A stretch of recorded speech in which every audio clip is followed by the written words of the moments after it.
오늘 우리에게 주시는 하나님의 말씀을 봉독하겠습니다. 로마서 6장 6절로 11절입니다. 우리 다 함께 한 목소리로 6절로 11절 말씀을 같이 함께 읽겠습니다. 시작. 우리가 알거니와 우리의 옛사람이 예수와 함께 십자가에 못 박힌 것은 죄의 몸이 죽어 다시는 우리가 죄에게 종노릇하지 아니하려 함이니 이는 죽은 자가 죄에서 벗어나 의롭다 하심을 얻었음이라. 만일 우리가 그리스도와 함께 죽었으면 또한 그와 함께 살 줄을 믿노니 이는 그리스도께서 죽은 자 가운데 살아나셨음에 다시 죽지 아니하시고 사망이 다시 그를 주장하지 못할 줄을 알미로라. 그가 죽으심은 죄에 대하여 단번에 죽으심이요 그가 살아계심은 하나님께 대하여 살아계심이니 이와 같이 너희도 너희 자신을 죄에 대하여는 죽은 자요 그리스도 예수 안에서 하나님께 대하여는 살아있는 자로 여길지어다. 아멘. 기도하겠습니다. 은혜로우신 아버지 하나님, 이 시간 부족한 종이 말씀을 폈습니다. 전하고 들을 때에 이 말씀을 통하여 하나님의 그 은혜로우신 복음의 그 진리를 잘 깨닫는 은혜의 시간으로 역사하여 주시옵소서. 인간의 지혜와 지성으로 또한 능력으로 깨달을 수 없습니다. 오직 성령께서 우리 마음에 조명하여 주시고 또한 감명하여 주셔서 이 진리의 복음이 우리 마음밭에 잘 심겨질 수 있도록 축복하여 주옵소서. 또한 이 시간 온라인으로 예배드리고 있는 성도들도 여러 가지 조건이 좋지 않아 집중할 수 없을 줄 알지만 성령께서 특별히 또한 간섭해 주셔서 한 마음으로 하나님 말씀을 잘 듣고 마음에 새기는 은혜의 시간으로 역사하여 주시옵소서. 예수님의 이름으로 기도하옵나이다. 아멘. 우리는 지난 3주 동안 Union with Christ, 즉 그리스도와의 연합에 대한 그 진리를 생각해 보았습니다. 그러니까 신자는 이제 우리들은 이제 예수 그리스도와 연합된 그런 새로운 존재, 뉴맨이 되었다라고 말할 수가 있죠. 또한 그리스도 안에서 새로운 국면, 이제 죄와 사망이 지배하는 그런 국면이 아니라 은혜와 그 사랑이 통치하고 지배하는 그 영역으로 이제 바뀌었다라고 볼 수가 있습니다. 따라서 옛사람, 그 아담 안에 있는 옛사람은 이제 우리와 상관이 없게 되었다라고 말할 수 있죠. 이것이 오늘 본문 6절의 말씀이잖아요. 다시 한번 6절의 말씀을 보면 우리가 알거니와 우리의 옛사람이, 보세요, 옛사람이 예수와 함께 십자가에 못 박힌 것은 죄의 몸이 죽어 다시는 우리가 죄에게 종노릇하지 아니하려 함이라. 이제 끝났다는 겁니다. 그리스도와 연합되어서 옛사람은 아담이라고 했죠. 아담 안에 있는 우리 인간은 이제 예수와 함께 바뀌었다는 사실. 그래서 우리는 이제 죄의 종이 아니라 은혜의 종이다라고 말할 수 있다는 겁니다. 이것이 본문 10절의 말씀이었죠. 10절을 보시면 그가 죽으심은 죄에 대하여 단번에 죽으심이요 그가 살아계심은 하나님께 대하여 살아계심이니, 그러니까 예수가 죽고 살아간 것이 이제 우리에게 동일하게 똑같이 이제 적용되었다는 그 말씀입니다. 이것이 그리스도와의 연합이 갖는 그 엄청난 축복이라는 사실을 우리는 알 수가 있습니다. 이것을 사도 바울은 다른 서신서에서 이렇게 아주 분명하게 말을 하고 있죠. 자, 고린도후서 5장 17절에 보시면 그런즉 누구든지 그리스도 안에 있으면, 이게 연합이죠. 그리스도 안에 있으면 새로운 피조물, 뉴맨, 새로운 피조물이니 이전 것은 지나갔으니 보라 새 것이 되었다. 이 부정 과거 시제랬죠. 끝났다는 겁니다. 이렇게 그냥 점점 되어가는 게 아니라 이미 끝났다는 겁니다. 이게 그 예수 그리스도와의 연합의 그 엄청난 진리의 내용임을 우리는 지난 3주를 통해서 나름 자세하게 제가 하나하나 설명해 드렸습니다. 자, 그러면 이제 이런 현실적 질문이 이제 우리 안에서 나오게 됩니다. 그래서 오늘 제목이 이런 연합에 관한 현실적 문제라고 제가 한번 정해봤어요. 그러니까 어떤 문제가 이제 생기냐면, 그러니까 우리 신자가 이제 새로운 존재가 되었고요, 새로운 국면에 이제 접어든 자가 되었단 말입니다. 그런데 그렇다면 왜 이렇게 바뀐 신자가 여전히 죄를 짓고 그 죄에 눌려 사는 이유는 뭡니까?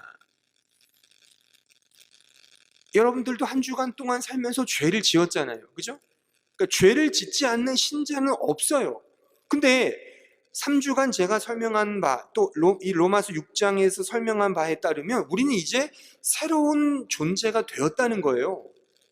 예수 안에서.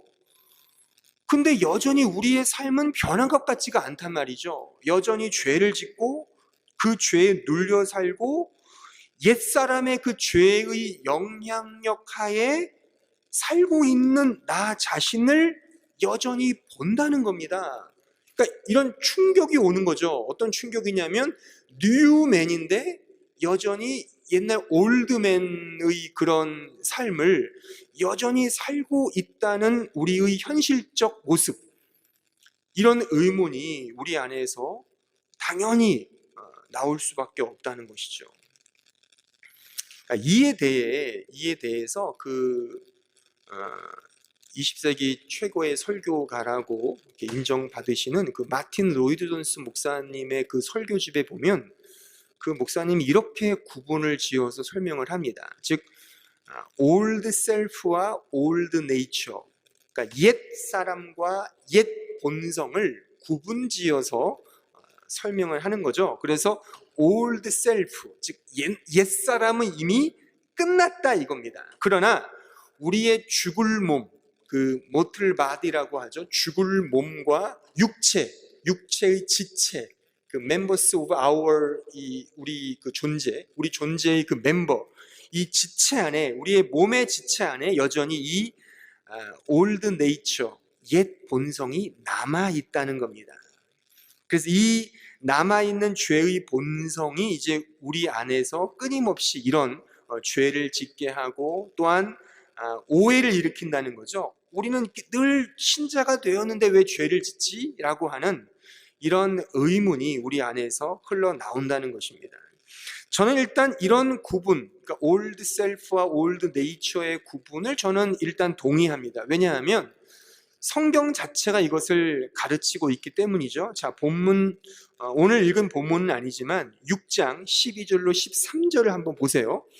그러므로 너희는 죄가 너희 죽을 몸을 지배하지 못하게 하고, 죽을 몸을 한번 보세요. 이게 mortal body입니다. 죽을 몸을 지배하지 못하게 하여 몸의 사욕을 순종하지 말고, 또한 너희 지체, 이게 member of body거든요. 우리 몸의 지체를 말하는 거예요. 그러니까 우리 이렇게 몸의 육체를 말하는 거죠. 지체를 불의의 무기로 죄에게 내주지 말고 오직 너희 자신을 죽은 자 가운데 살아난 자 같이 하나님께 드리며 너희 지체를 의의 무기로 하나님께 드리라. 여기에 죽을 몸과 지체가 우리의 육체에 남겨져 있는 여전한 이 안에 여전히 이 죄의 본성이 남아있다는 것입니다. 그래서 이런 죽을 몸과 몸의 지체 안에 이런 sinful nature, 죄된 본성이 남아있어서 이것을 통해 우리 신자가 되었어도 또한 죄를 짓고 그 죄 아래 눌려 사는 것처럼 우리가 느끼고 그렇게 실질적으로 살아간다는 것입니다. 자, 그러면 또 이런 의문이 우리 안에서 또 튀어나오게 되어 있죠. 뭐냐면, 그럼 왜 하나님은 우리의 몸에, 이 바디, 우리의 몸과 이 지체와 이 죽을 몸에 왜 여전히 죄의 본성을 남겨 놓으셨는가? 그냥 이렇게 쿨하게 깨끗하게 처리해 버리시면 훨씬 용이하고 편하지 않겠느냐라는 또한 현실적 질문이 뒤따르게 되는 것입니다. 저는 이런 질문에 대해서 오늘 이제 본론에 들어가서 두 가지 측면에서 제가 설명을 드리려고 해요. 하나는 일반적인 측면이고 또 하나는 본질적 측면인데, 그러니까 왜 하나님은 우리의 몸에, 육체에 이런 죄의 본성을 남겨놓았는가?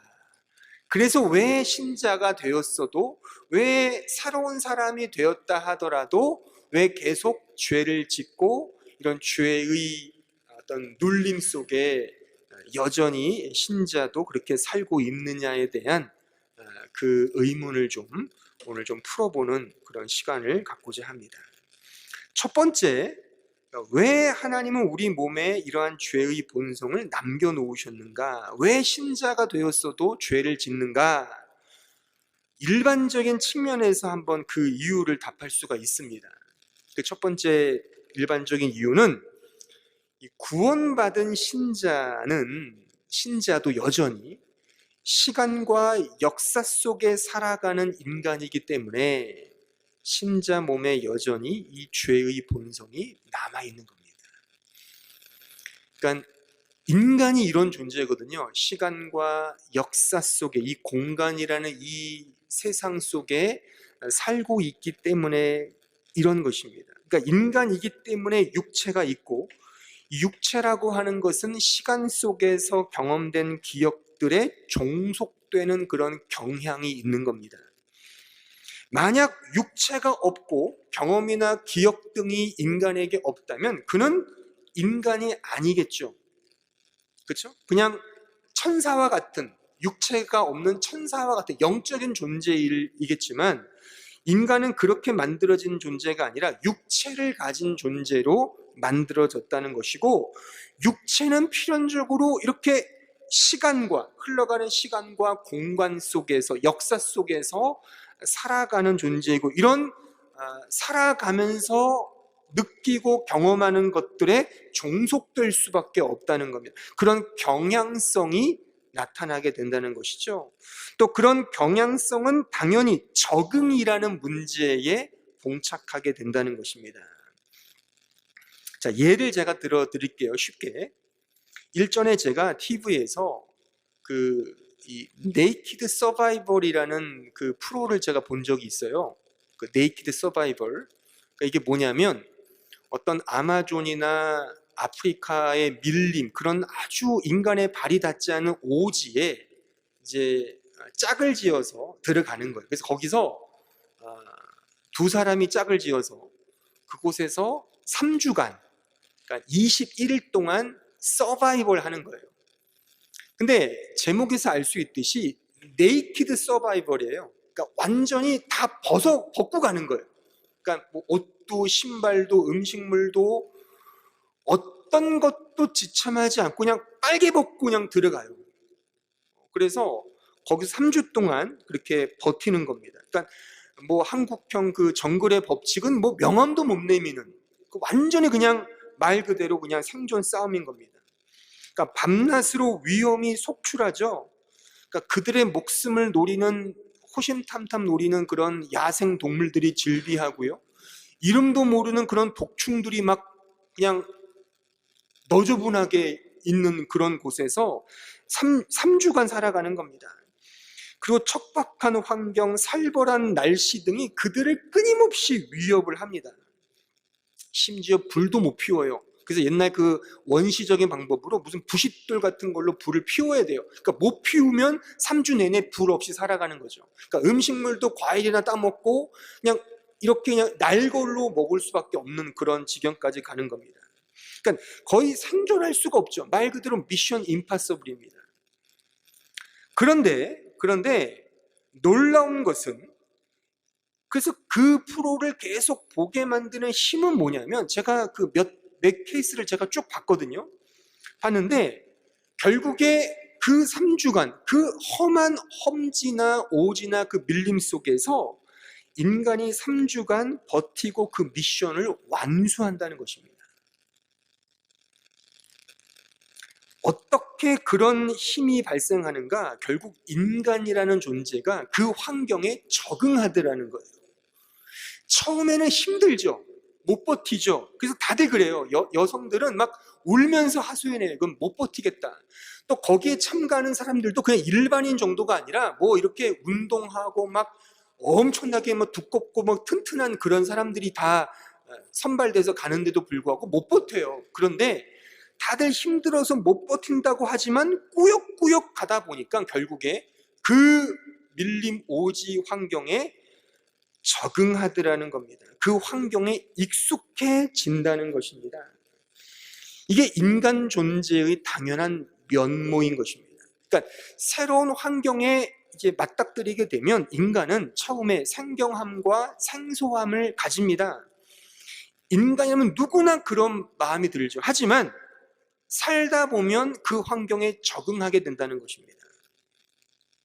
우리 신자인 존재가 아담 안에서, 잘 들어보세요. 아담 안에서 이제 예수 그리스도 안으로 그 존재가 바뀌었어요. 이거 올드 셀프죠.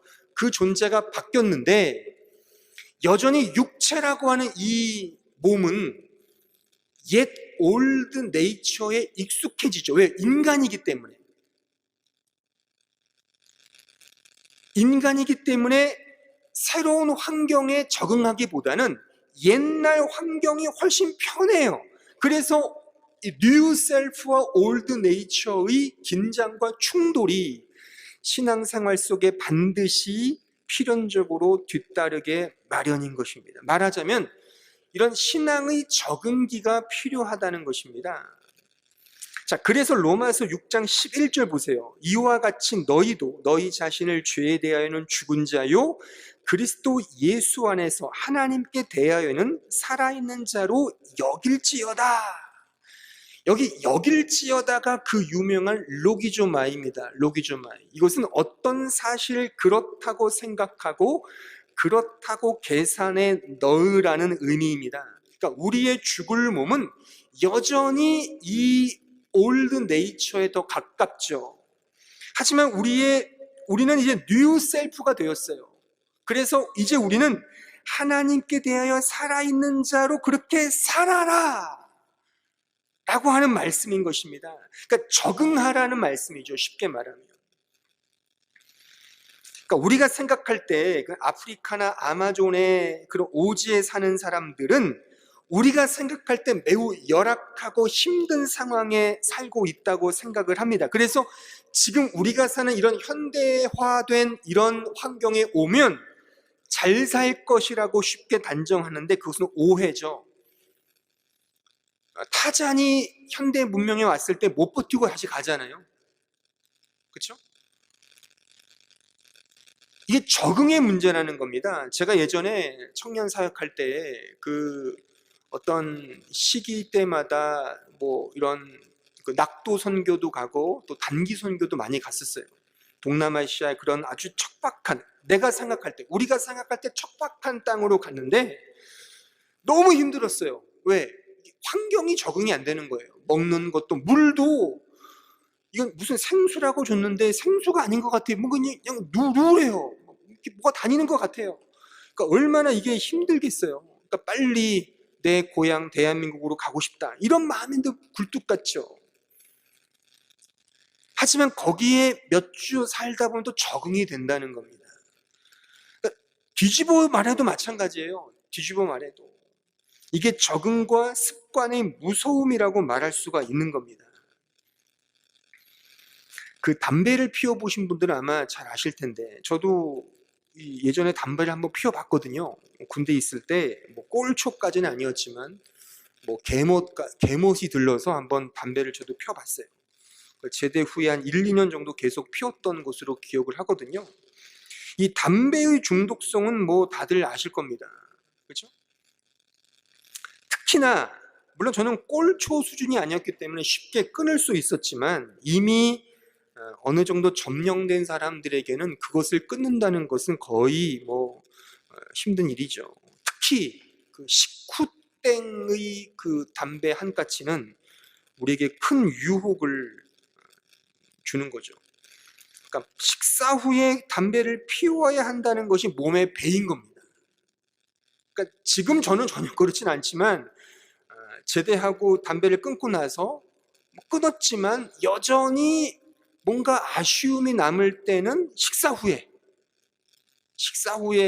한번 쫙 빨아들일 때 그 쾌감이 있거든요. 그거가 몸에 배인 거예요, 그게. 그러니까 그 적응이, 그 밴 게 이렇게 빠져나가기 위해서, 내 몸이 그것을 이제 반응을 안 하기 위해서는 어느 정도의 시간이 필요하더라, 그겁니다. 저도 아침에 일어나면 꼭 커피 한 잔을 마시거든요. 커피 한 잔을 마셔야지만 뭔가 하루를 시작하는 듯한 느낌이 들어서 제 아내가 꼭 커피 한 잔을 제 책상에 올려놔요. 꼭 한 잔씩 마시면서 정신을 차리죠. 이것도 중독이 된 거죠. 그 커피에, 카페인에 이제 중독이 돼서 이거를 마시지 않으면 뭔가 허전한, 이게 우리 몸이 우리도 모르게 어떤 식의 중독이 됐다는 겁니다. 몸에 배었다는 거죠. 우리 육체라는 게 그런 거예요. 그러니까 우리 인간이란 존재가 새로운 성령이 우리 안에 들어왔다고 해서 내 몸에 익숙해져 있는 것이 단번에 바뀌는 일은 일어나지 않습니다. 왜요? 인간이기 때문에. 그래서 인간의 몸은 시간과 공간이라는 역사 속에 존재하는 유기체란 말이죠.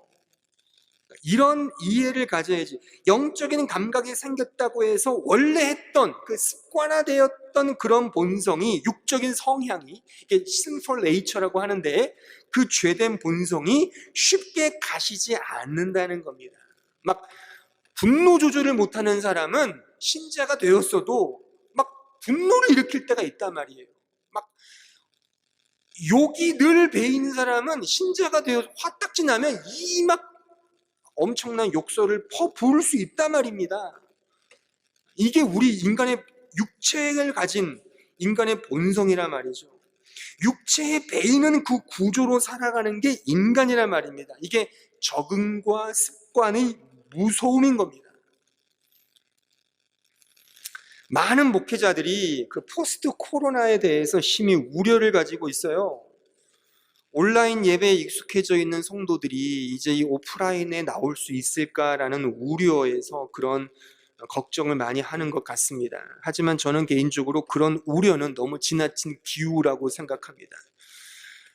왜 이렇게 담대하게 생각하냐면, 그 사람이 진짜 신자라면 당연히 예배에 대한 소중함은 그의 마음에서 결코 지울 수 없기 때문에 그러합니다. 하지만 물론 저도 염려가 있죠. 이런 맥락에서 이 염려의 핵심 골자는 적응과 습관의 무서움이기 때문에 제가 염려도 같이 하는 겁니다. 그러니까 죄의 본성에 대한 무분별한 성향이 영적 게으름을 조장할 수 있거든요. 그러니까 예배자가 아닌 시청자로 쉽게 신자를 만들 수 있거든요. 왜요? 내가 아무리 그렇게 생각을 해도 내 육체가 편하면 좋거든요. 그래서 이 영상을 보고 계신 성도들도 한번 잘 생각을 해보세요. 편하다면 육체에 이미 그게 배인 겁니다. 나올 수 있는데 안 나온다면 이미 상당 부분 내 육체가 젖어들었구나라고 생각해도 좋은 겁니다. 이게 어떻게 보면 육체를 가진 이 인간의 존재의 한계이며 동시에 인간됨됨의 본연적 정체라고 말할 수 있습니다. 그러니까 시간과 역사 속에 살아갈 때 이런 성향이 우리 육체를 이렇게 하나하나 습관화시킨다는 것이죠. 그래서 예수를 처음 믿은 사람에게 매일 성경을 보고 기도하고 말씀을 읽고 묵상하고 경건한 시간을 보낸다는 것은 너무나 어려운 겁니다. 왜요? 이게 육체가 그것에 대해서 반응하는 적응이 아직 안 됐거든요. 말씀을 읽기보다, 말씀을 묵상하기보다 넷플릭스 들어가서 더 보는 게 훨씬 더 익숙하고, 기도하는 것보다 유튜브에 빠지는 게 훨씬 습관화되어 있고, 영적 즐거움보다 세상적 향락에 집적거리는 게 훨씬 우리의 육체적 본성에 더 맞기 때문에 쉽지 않은 거라는 겁니다. 그래서 교회마다, 그리고 목사님들마다 영적인 지도자들이 끊임없이 은혜의 법칙을 따라 훈련을 받으세요. 영적으로 깨어 있으셔야 돼요. 라고 하는 게 이런 맥락인 겁니다. 그렇게 해서 천국 가는 게 아니라 착하게 살아서 열심히 경건 훈련해서 열심히 기도 생활해서 열심히 말씀 읽어 천국 가는 티켓을 얻는 게 아니라 우리의 육체를 다스리게 하시기 위해서 이런 말하자면 보너스의 은혜를 주신 거라는 겁니다. 그래서 부단히 말씀 공부를 하고 이렇게 설교를 듣고 괴로워도 기도 생활하고 이렇게 해야 되는 거예요, 성도들은. 그렇게 안 하면 우리의 육체는 언제나 편하고 쉬운 길로만 가게 되는 거죠. 자기를 부인하기보다 자기를 더 드러내고 싶어 하고, 십자가를 지기보다 십자가로 누군가를 패려고 하는 그런 습성이 우리에게 더 강하기 때문에 그 옛사람의 그 올드 네이처로 살려고 하는 본성이 더 강하다고 하는 사실을 우리는 기억을 해야 돼요. 그래서 끊임없이 은혜의 법칙을 따라 영적 훈련을 받으셔야 되는 겁니다. 그래서 끊임없이 말씀을 읽으시고 나름 개인적 기도 생활도 하셔야 돼요.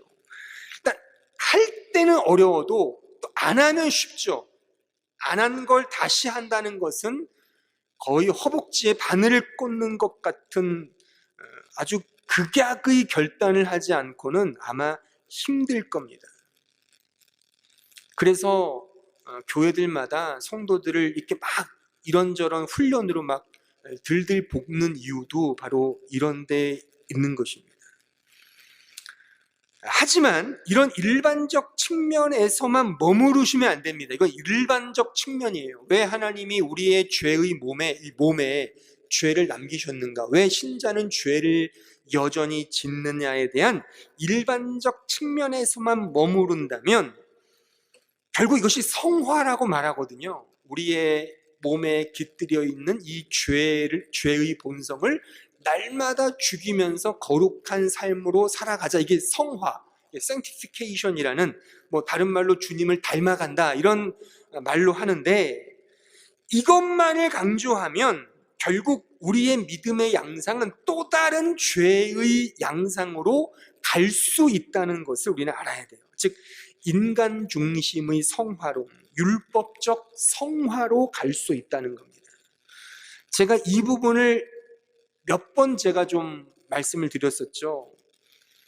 그러니까 지금 여러분들이 혹여나 알고 있는 이런 훈련을 받아서 주님을 닮아가야 된다는 것이 말하자면 근거가 어디에 있느냐를 잘 구분을 지으셔야 됩니다. 그러니까 신자가 자신 몸에 남아있는 죄를 끊임없이 죽이고 거룩함을 이루어가는 것을 통상 성화라고 하는데, 물론 저는 이 말에 절대적으로 동의합니다. 하지만 이 부분만을 강조하면은 성경적인 큰 오해에 봉착하게 됩니다. 즉 남다르게 성화를 잘 이룬 자들은 하나님께 큰 축복을 받고, 그렇게 못하면 하나님께 큰 벌을 받는, 구원을 받아도 부끄러운 구원을 받는다는 이런 차등적 보상 개념으로 우리를 이끌어 간다는 것이죠. 율법으로의 회귀라고 말할 수가 있습니다. 자, 갈라디아서 3장 1절로 3절에 가보세요. 어리석도다 갈라디아 사람들아, 예수 그리스도께서 십자가에 못 박히신 것이 너희 눈앞에 밝히 보이거늘 누가 너희를 꾀더냐? 내가 너희에게서 다만 이것을 알려 하노니 너희가 성령을 받은 것이 율법의 행위로냐 혹은 듣고 믿음으로냐? 너희가 이같이 어리석으냐? 성령으로 시작하였다가 이제는 육체로 마치겠느냐? 우리가 전하는 복음과 구원은 결코 인간의 어떤 거룩한 행실로 이루어지는 것이 아닙니다. 세상에서 선한 영향력을 끼치는 능력 있는 신자가 되는 것도 아닙니다. 자신의 성품과 인격을 연마하여 다른 사람 앞에 본이 되는 성인 군자가 되는 것 역시도 아닙니다. 그런 것들은 다 기독교가 아닙니다. 그래서 본질적 측면이 중요한 겁니다. 그러니까 두 번째, 이 본질적으로 왜 하나님께서 우리 인간의 몸에 죄를 남기셨는가? 왜 신자는 여전히 죄를 짓느냐의 그 이유는 구원은 예수 그리스도이기 때문입니다. Salvation is Jesus Christ. 단순하죠. 구원은 예수 그리스도이고 우리의 믿음만을 세우는 것이기 때문입니다. 우리의 믿음을 세우기 위해서 우리의 죽을 몸에 여전히 죄의 본성이 남아있는 겁니다. 이것이 정답이에요. 이게 본질적인 정답입니다. 자, 골로새서 1장 19절 22절에 가보세요.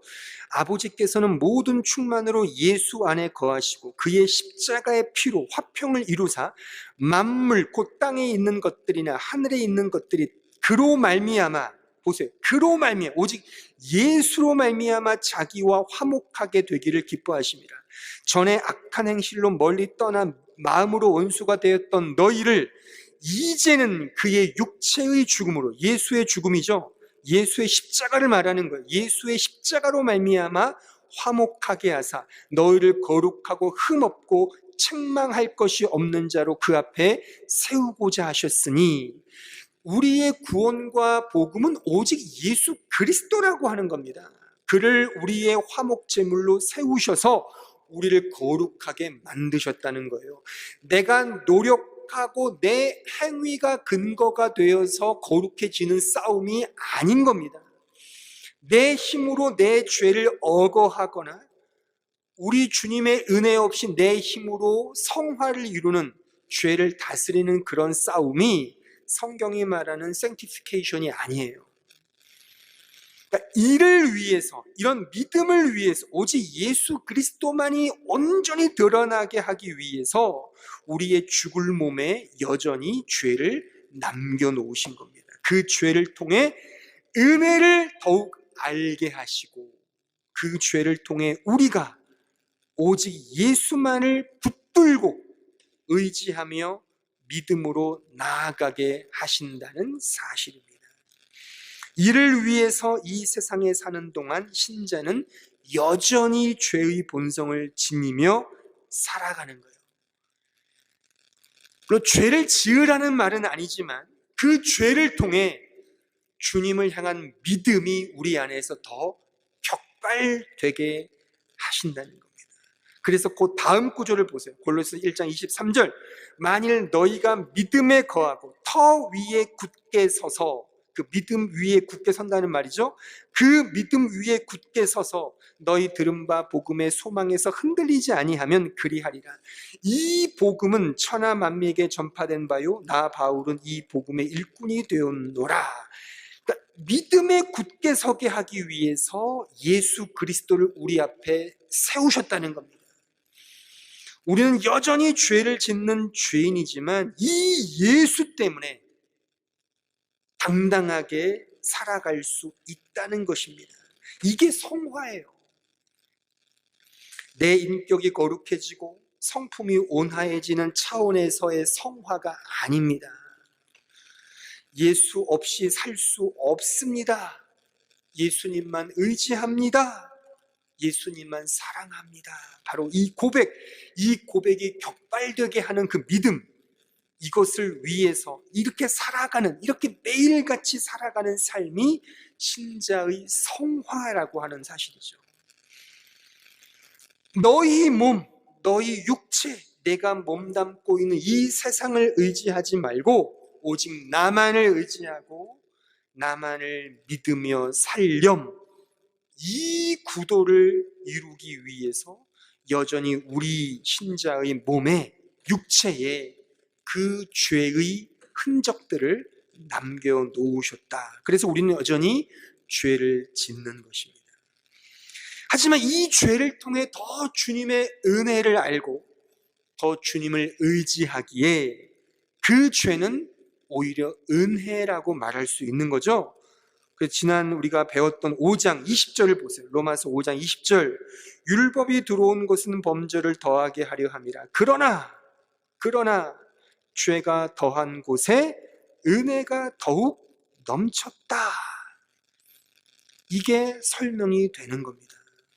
그러니까 이렇게 보면 아담에게 주신 선악과도 은혜인 것이고 모세에게 주신 십계명과 율법도 은혜인 것이고 이스라엘 백성에게 지키라고 주신 수많은 율법 조항과 예식들, 제사들, 또한 지켜야 할 모든 규범들 역시 은혜라고 말할 수 있죠. 그 모든 것들을 통하여, 그러니까 그것을 지키든 지키지 않든 지켜서도 은혜를 알게 하고, 내가 어떻게 이 법을 지킬 수 있지? 역시 하나님의 은혜야를 깨닫게 하고, 내가 이 율법을 지키지 못하면 당연히 나는 할 수 없습니다. 주님이 나의 산성이십니다. 난 여전히 죄인일 뿐입니다. 주님, 불쌍히 여겨 주옵소서.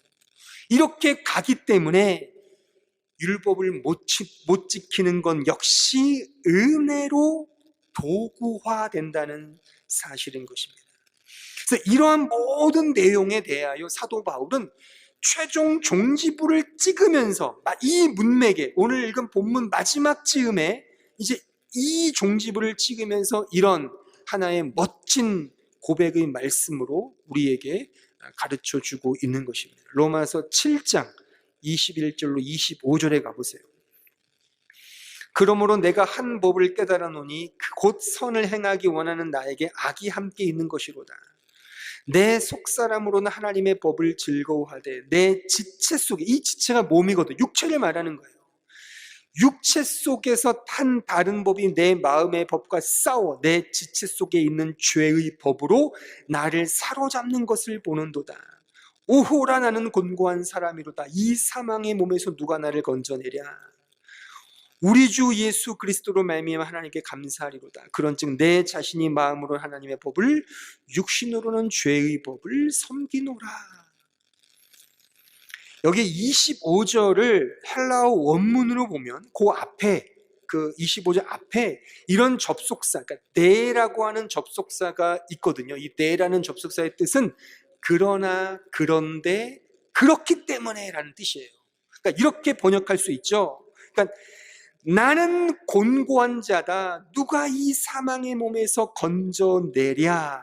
그런데, 그래서, 그렇기 때문에 나는 오히려 예수 그리스도로 말미암아 하나님께 감사합니다로 설명된다는 겁니다.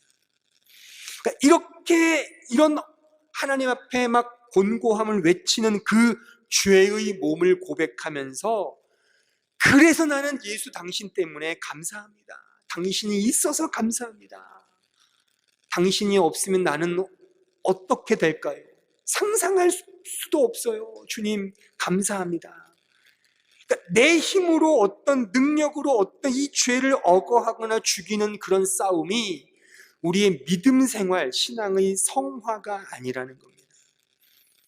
그 죽일 수 없는 죄로 말미암아 예수 그리스도를 찬송하는 겁니다. 그래서 죽을 그날까지 예수님만을 찬송하는 거예요.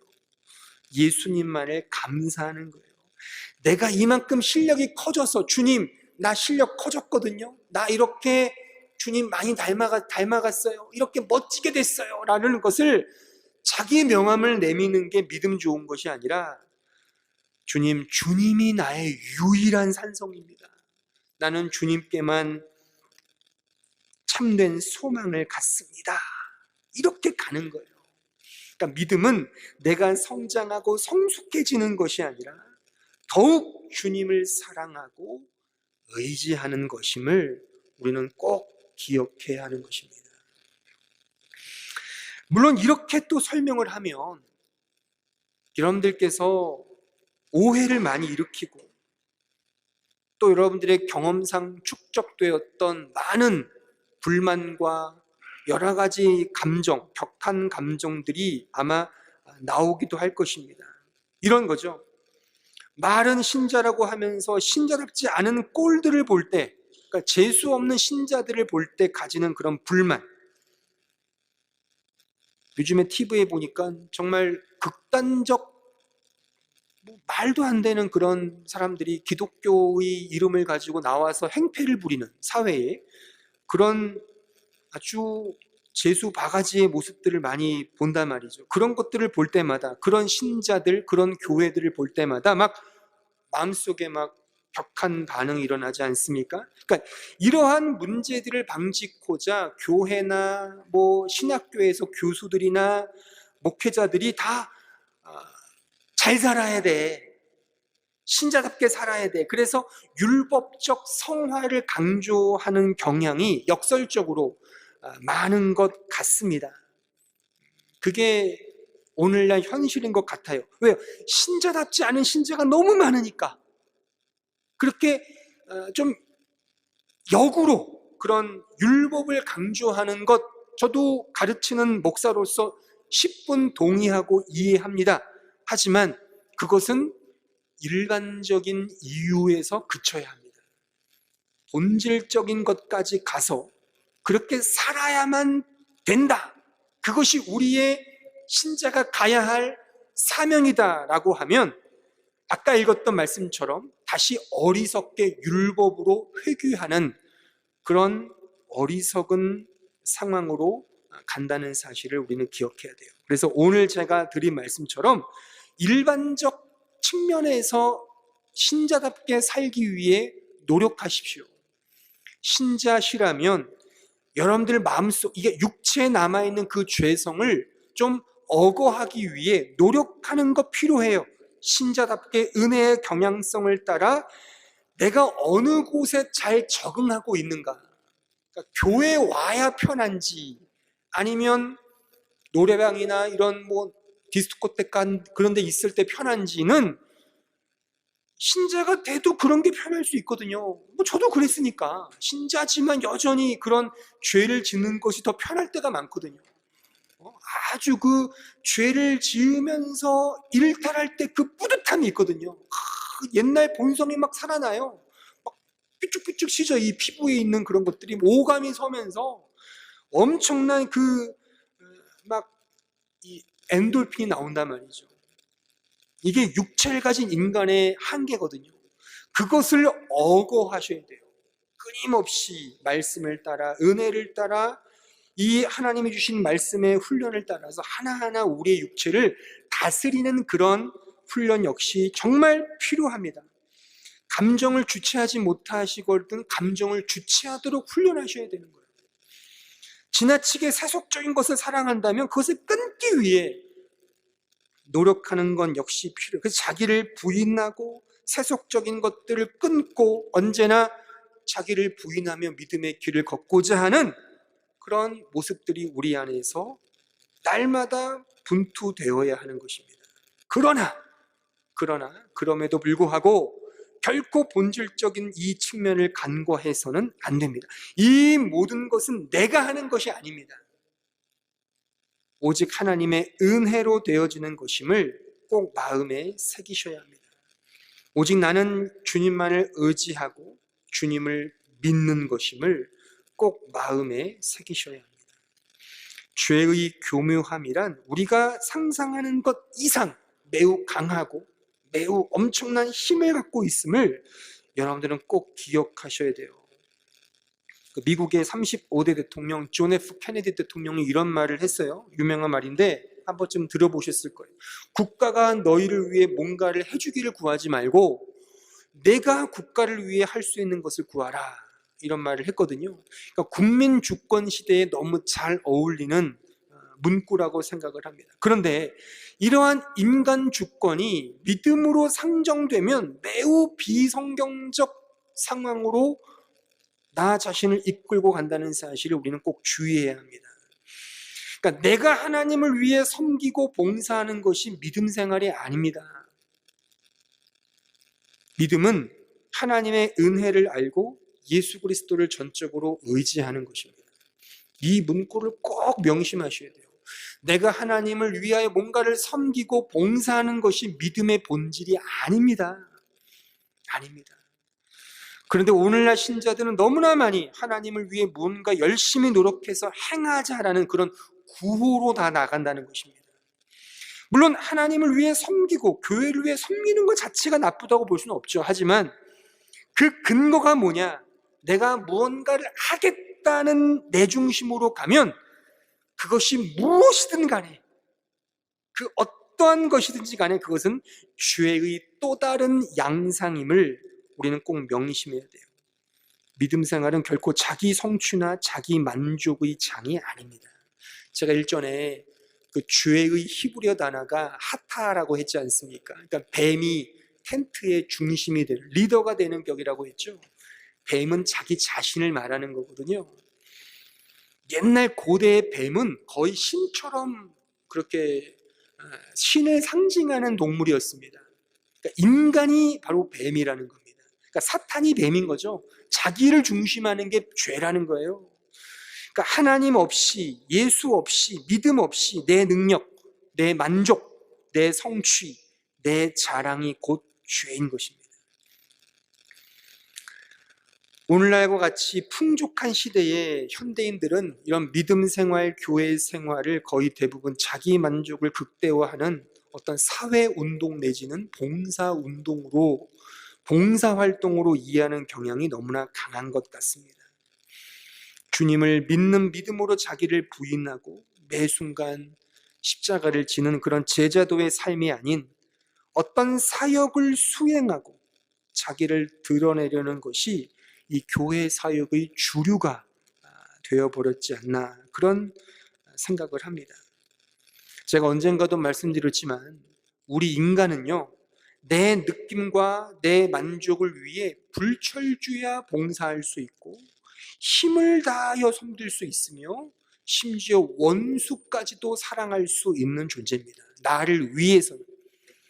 내 자신이 드러날 수만 있으면 나를 싫어하는 사람도 품을 수 있는 존재가 바로 인간의 자기애라고 하는 죄인 것입니다. 그러니까 이게 우리의 힘으로 성화를 이룰 수 있다는 것은 그래서 어불성설인 겁니다. 우리는 오직 이 내 안에 있는 죄를 바라보면서 오직 주님만을 바라보며 내 몸에, 죽을 몸에 깃들여 있는 이 죄를 인정하고 더욱 주님께로 가까이 가는 그 믿음으로 나아가는 것 뿐임을 우리는 꼭 기억해야 하는 것입니다. 죄를 죽인다는 말은 내가 노력하고 애써서 그 죄를 죽이는 나 자신에게 집중되는 싸움이 아닙니다. 오히려 그 죄로 인해 주님만을 의지하고 신뢰하고 사랑하는 것입니다. 그래서 사도 바울이 이렇게 고백을 하죠. 빌립보서 3장 10절로 12절 보세요. 우리 다 함께 이 말씀 읽어보겠습니다. 시작. 내가 그리스도와 그의 부활의 권능과 그 고난의 참여함을 알고자 하여 그의 죽으심을 본받아 어떻게 해서든지 죽은 자 가운데서 부활에 이르려 하노니 내가 이미 얻었다 함도 아니요 온전히 이루었다 함도 아니라 오직 내가 그리스도 예수께 잡힌 바 된 것을 잡으려고 달려가노라.